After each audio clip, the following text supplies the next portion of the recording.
2017's It is a classic coming-of-age horror flick based on a Stephen King novel. How does it stack up against the 1990 version, though? We're gonna find out which version floats my boat more on Movie Feuds.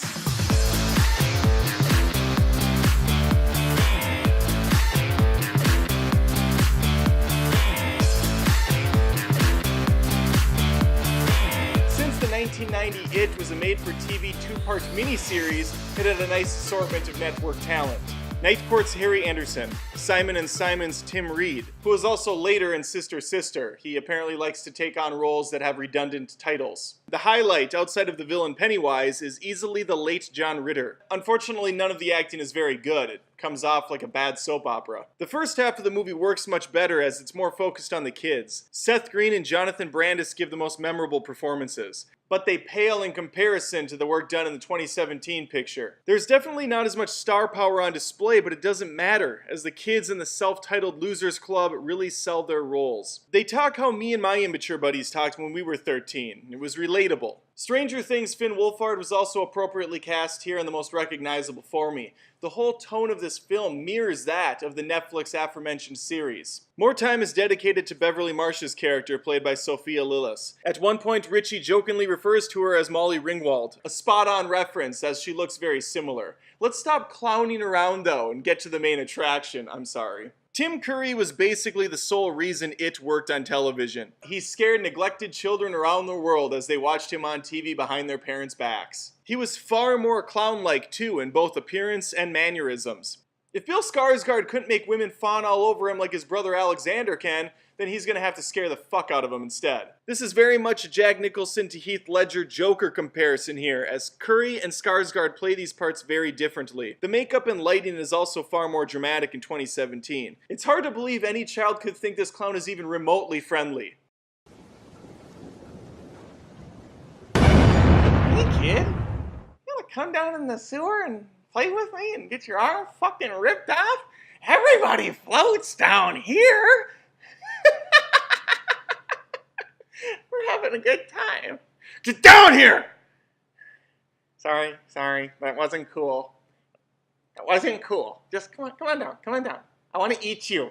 Skarsgård puts on a soft, childish tone early in the film, but as the movie progresses, the effects take center stage. And that's not a knock at all. I love how this character ramps up over the course of the picture. There's also way more variety here. He doesn't show up just as a creepy-ass clown, but that of an evil portrait, a zombie, and many more nightmare-induced creations. Come on, let's float on down to round two.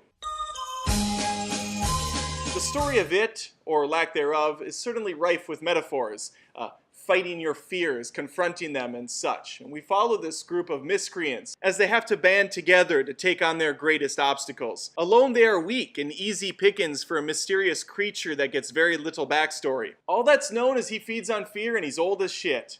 He's killed a lot of people before, hundreds, potentially thousands. And this happens every 27 years. In the eerie department, both of these movies, 27 years apart. Yeah, I did the math. When Bill's younger brother Georgie goes presumably missing, Bill is determined to find him. He quickly learns, along with his friends, that the disappearance of kids is not as cut and dry as the town would have them think. Not that the town really helps with anything, it's a bunch of crazy people that have many skeletons in their closet. They're just as scared as these young kids. Where these two versions deviate is the approach of the story. 2017 keeps things simple and focuses on the kids' battle with the beast, whereas the miniseries follows the lives of the Losers Club all the way through adulthood. I haven't read the book, but I assume the miniseries goes along in the same manner, where these kids fight it, 27 years later they grow up and they have to revisit their past. It's an interesting take. I love that they're struggling with these inner demons all these years later. Unfortunately, the way the story is told is not only messy, but also a complete snore at times. Each character, as both a child and adult, get haunted by Pennywise in order. By the time I got to the fourth attack, I was completely checked out and I realized I had 3 more to go. It also doesn't help that none of the adult actors look even remotely close to the young ones. You lose that connection that the movie attempted to build early on by constantly jumping between these two timelines. Since the new It in town stays within one decade, we have proper time to flesh out these characters. We see them be young adults as they rib each other about banging their moms and just taking a nice summer day swim in their tighty whities. That's not to say there's no moments like this in the 90s version, it's just they're all horribly cheesy. There's a classic TV show montage where two grown men share bicycle rides set to lame music. Then there's the dinner scene that looks like the opening of Roseanne. I was half hoping the queen of comedy herself, Roseanne Barr, would have shown up at the end with her trademark laugh.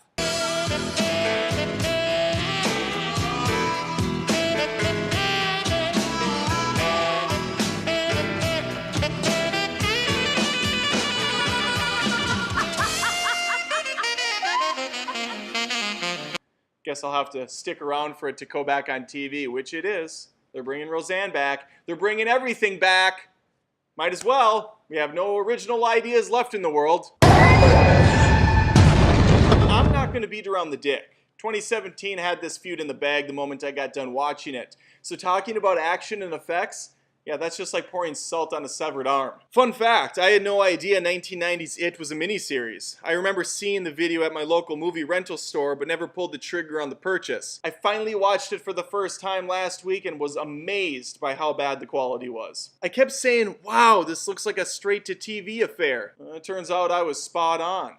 The whole thing has a very low-budget look with over-the-top acting. The forest scene looks to have taken place on a small studio lot, and the scares are just tame, especially when compared by today's standards. Now, I do think this movie worked about as well as it could with the limitations it gave itself, but am I supposed to be nicer because of that? No. But Pennywise did scare the hell out of kids, and the TV movie certainly made history. I just can't pretend to like this. The first half is notably stronger than the second, I'll give it that, mainly because the final act is laughably bad. Pennywise taking the form of a giant alien spider was definitely not in the budget. I was a bit bummed we didn't get to see the new version's take on that form, but what it did provide was more than enough excitement. The gore and overall spectacle, that's ramped way up. My favorite moment is around the middle of the picture when the kids are watching a slideshow that goes south real fast, when a giant Pennywise blows through the projector towards our helpless heroes. There are a lot of great moments like that. None of them are particularly scary. They're just really well made. The lighting, the score, the practical effects are all on point, and it's one of the rare times that a remake knocks it out of the park. 2017's It may be the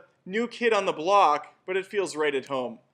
That was a sad attempt to shoehorn that movie reference in. I realize it was bad. Let's conclude. If you're new to my show Movie Feuds, let me clear something up for you. I don't make this a fair fight. I pick a side. So if you're going to try to yell at me in the comments or scold me and say this guy's biased, yeah, I am. 2017 is the easy winner for me. You are free to explain while I'm wrong in the comments, and I encourage you to voice your opinion. That's why you also get to vote on the winner for each of these episodes. This is more than just reviews. This is Movie Feuds. Oh, in a world where we now have remakes and sequels and sidequels and prequels every other day, it's really nice to get a win, isn't it? And I'm very hopeful that Chapter 2 retains that same level of quality. Just something to end on. Thanks for watching the video. Feel free to check me out on social media platforms for credibility purposes. Intern Sheila should be putting up some graphics for you to digest, I believe. Otherwise, you'll be out on the curb like your mom. Gotta move on. You can also check me out on patreon.com/AdamDoesMovies. Throw me a buck or two if you want. I run this channel alone. It's almost a full-time job, honestly. Thanks for your time. Sheila, the graphics, now.